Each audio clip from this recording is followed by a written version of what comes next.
into cognitive decline. And it doesn't matter anymore if the mainstream media doesn't want to give it the attention it deserves, because Donald Trump is. It's like he's actively trying to show us the pudding leaking out of his brain, and he certainly did today at what was supposed to be an angry, rageful press conference about the failing blue cities of Portland and Chicago, but it just ended up being a little sleepy time fest for Donald Trump as his mouth was sagging. He was almost drooling on himself as he kind of dozed off into the night. We're going to get into declining Trump, but before we do, if I could quickly ask you to leave a like on this video, and if you haven't already and you enjoy our channel, to hit that subscribe button, because it goes a long way in supporting our work. Now, before we get to Trump taking a little time off, I want to see where he started this press conference with just some random spewing nonsense. Amazing thing is you look at Portland and you see fires all over the place. You see fights and, I mean, just violence. It's just so crazy. And then you talk to the governor and she acts like everything is totally normal. There's nothing wrong.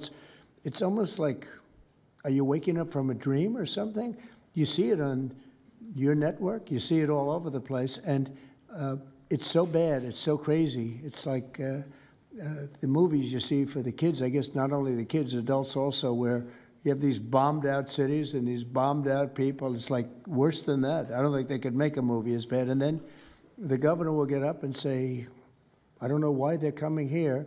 It's such a wonderful place. And the amazing thing is the people want us to be there. The people, when they get the real people that live there, many of them have left, but the real people want us to be there. The same thing in Chicago. So they've had... There are bombed out kids, and it's a bombed out city. What does anyone understand what he's saying? I know that like Kash Patel and Pam Bondi are sitting there like idiots. Kash Patel's like this the whole time. He's like, yes, yes, dear leader. Can you see how it's like drying out my eyes? I don't know how Kash Patel is around like that all the time. Jesus. But like these guys are just yes men for a bumbling idiot. And honestly, they're kind of happy about it. Do you think Stephen Miller wants Donald Trump to be all there? Do you think Russ Vought does? No, because those are the guys who are running the White House. Trump is putting together Spotify playlists and like making the Rose Garden ugly, while Stephen Miller is carrying out the dream he had since high school when everyone had hated him. And he's like, oh, finally, I've been bald since I was 13 years old, and now I can inflict maximum pain on my enemies, because that's what these ugly ghoul-like people are all about, is making people scared, making black and brown people in America scared. And Donald Trump will actively let you know that that is what they want to do. Listen to him here. Nationwide, and they've attacked journalists reporting on their crimes. So the journalists that report on their crimes, don't worry, you're very safe. I hope that's not going to turn you around, but they have been very threatening to people, but we're going to be very threatening to them, far more threatening to them than they ever were with us, and that includes the people that fund them. Probably some of the people I know, some of the people I dine with. But if they do, they're in deep trouble. So we're going to be looking very strongly at the people that are funding these operations. When you see the signs, and they're all made out of a beautiful, beautiful paper, beautiful, nice, stiff, very expensive paper with beautiful wood handles, all the same color. They come from very expensive printing machines. These are not people that write out their signs in a basement that believe in something. These are paid anarchists. They want to threaten all of us. Do you know why Donald Trump speaks in such vague terms when he talks about the they? It's not because he's a bumbling idiot. He is a bumbling idiot, and he doesn't know who he's talking about. But Donald Trump has created a permission structure with his followers to go carry out political intimidation and political violence, which the right told us, oh, we can't do anymore, and it's all the left. But it's really Donald Trump. And so he wants to say to them, all of these people, they're holding you down. They're going after you. So why not get out there on the street like they did on January 6th and start intimidating people and attacking people? And Jesse Waters himself said this, that there is self-deportation, was what Trump calls it, happening right now because people are afraid. Who? Black and brown people. That's who Donald Trump wants to be afraid. That's who he wants to not go outside. But it's tough to present as the tough guy when this is Trump right here. Just take a look at him. Falling asleep, the eyes are closing. Just this year. Let's listen to what's going on. Just this year, it's always been Trump is from nodding left-wing off. people. radical left-wing people. And do you see his and mouth? It's not even It's just drooping Antifa. down. I mean, the shooting that happened. Like, this is not a in, powerful the man. defensive shooting that happened. Really? In That's Chicago like the area. strong, tough guy. That Let's wasn't watch a someone little dressed bit in more black again. bloc. That was just somebody There that you had go. taken upon The left-wing eyes people. are closing. And it's not Like, even just this Antifa. is not a tough guy. This is not like macho strong. Like he is like,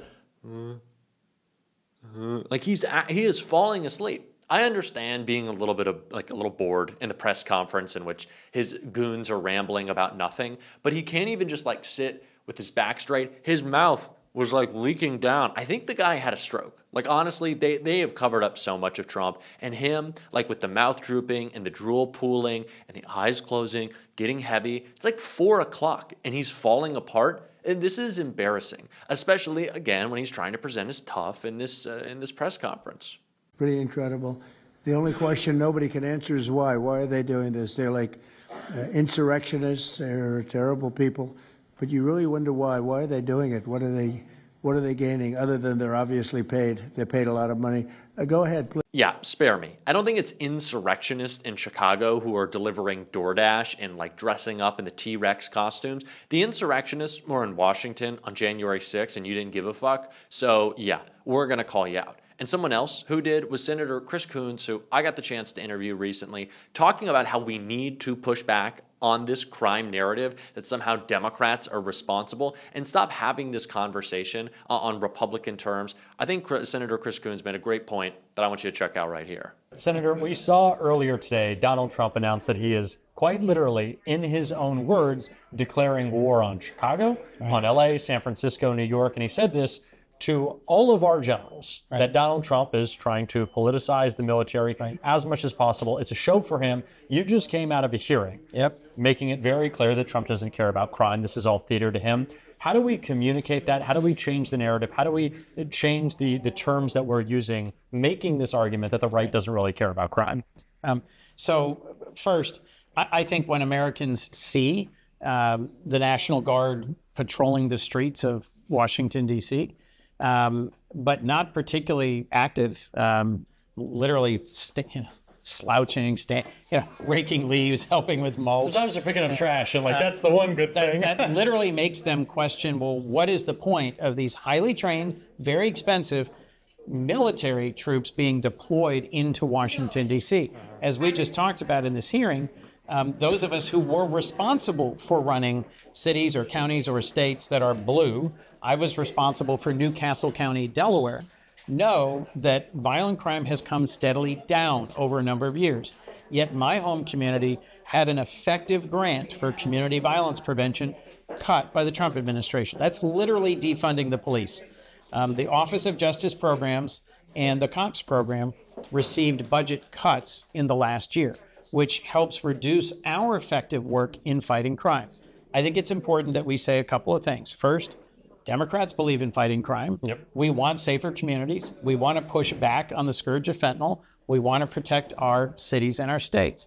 The whole framing of this hearing was that somehow crime is surging in blue cities and not in red cities, or in blue states and not in red states. So to get back to your point about President Trump talking to generals, why on earth is he talking to active duty 3- and 4-star generals about declaring war on American cities?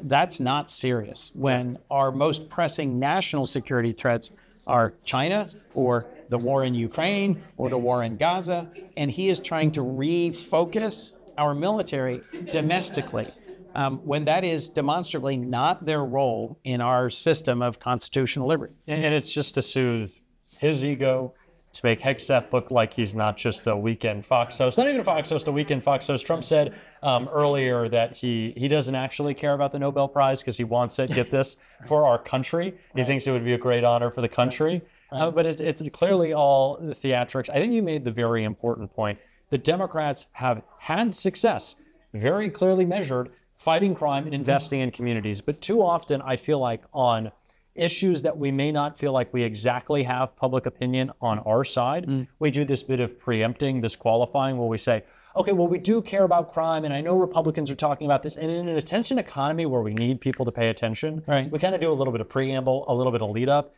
I think we should be getting rid of that. How do we make sure this message is actually cutting through, and we kind of don't just like apologize to Republicans before we state the truth about our successes? Maybe I misunderstand your question.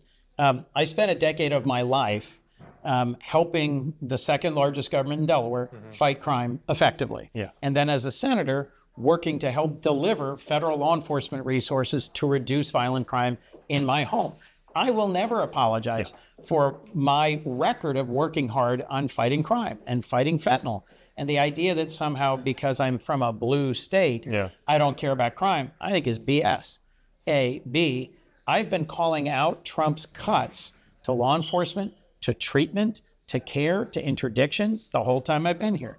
So help me with what you mean by we are preemptively apologizing. Sometimes I do see members of our party. I'm glad you're not, because I think we should stop on so many issues, feel like we have to justify or care or kind of speak in the terms that the right has dictated this conversation. You know, I feel like we've done this a lot when we're talking about border security. Right. When we want to say, oh, well, this Republican supports this effort that we are moving forward with to fix our broken immigration system. And we feel like we kind of have to drag out like the bipartisanship to justify you don't need any approval except the numbers and the very clear success that you've had. One of the things about my colleagues on judiciary, the folks who are sitting on either side of me, so Dick Blumenthal, Sheldon Whitehouse, Amy Klobuchar, all experienced, seasoned prosecutors, an attorney general, a U.S. attorney. These are folks who came to their service in the Senate with a real record of crime fighting. To your point, we've got a Secretary of Defense who calls himself a Secretary of War, who gathered hundreds of generals today to lecture them about a warrior ethos. Every one of them has actually commanded troops in combat. I mean, tragically, over 20 years of war in Iraq and Afghanistan, our senior officer corps has a huge amount of experience with combat. I think a lecture from Pete Hegseth about grooming and the warrior ethos, a guy who has spent more time changing what's on the website and the title of the department than really focused on actually delivering. Don't forget about the makeup studio. That's an important investment. I think the idea that he made all of our most senior generals gather from around the world at expense and risk so that he could lecture them about the warrior ethos is just ridiculous. I didn't realize that President Trump had taken that opportunity to tell them he was declaring war on American cities. Look, the American people are sick and tired of losing loved ones to fentanyl, and they want to see us work together to deliver positive results. In my home state, the numbers of fentanyl, of deaths due to fentanyl overdoses has come down significantly. That's not because of policies of the Trump administration. That's because of things that we were doing over the last 2 and 3 years. Some of those most effective programs got defunded through DOJ and through the Trump cuts. Trump's got a recent record of defunding effective community programs to fight crime and drug addiction. And one of the things I know it's hard for folks maybe to make this connection, but the so-called Big Beautiful Bill cuts Medicaid funding that funds drug treatment. It funds mental health treatment. It funds healthcare for millions of Americans. We're going to see a further loss in the progress we've made in combating addiction by those cuts. So, look, there's a lot of theater going on here in Washington broadly. I'm disappointed and upset to hear that President Trump took this opportunity to declare war on American cities that all happen to have Democratic mayors. But if you look at the numbers and you look at the record, Democrats have been successfully fighting crime at the city, county, state, and federal level for decades. And I'll stand by our record in my state and on this committee and in our nation. And the theatrics don't stop there. I want to close here. Of course, we have a looming government shutdown right now. For anyone who's just now tuning in and is kind of getting like the J.D. Vance spin when he's saying like, oh, you want to spend money, and he's saying like healthcare for illegals. It's always the same nonsensical argument. What would you want someone who's just now tuning in, who's kind of, okay, the government's shutting down, what's going on, who's responsible? What is the one thing that you want someone who is just now paying attention to know about what's happening in Washington? Democrats are fighting to reverse the harmful cuts to health care in our country. Healthcare insurance rates are about to go up by a lot. Most folks haven't seen that because it's happening next month. But what we're asking in our negotiations over this government shutdown is to not just do business as usual and keep going in the direction that's cutting healthcare, whether it's tens of billions of dollars cut from NIH or CDC, from child cancer research or from HIV/AIDS research. We want to restore that money. And there's an appropriations bill we've already passed through the Senate committee. Pass it. Support it, Mr. President. A. B. They're going to impose big cost hikes on health insurance for all of us because the Affordable Care Act subsidies end this year. If they would just negotiate with us on reversing these harmful cuts to health care, we'd be willing to keep the government open. I want to keep the government open. I'm an appropriator.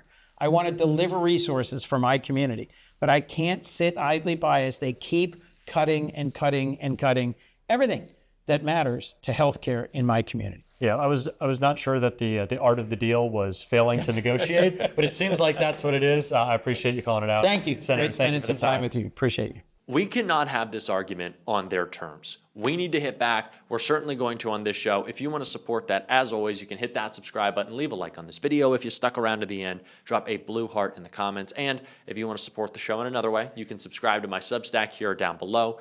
Keep on fighting. Don't let them silence you. And until next time, I'll see you soon.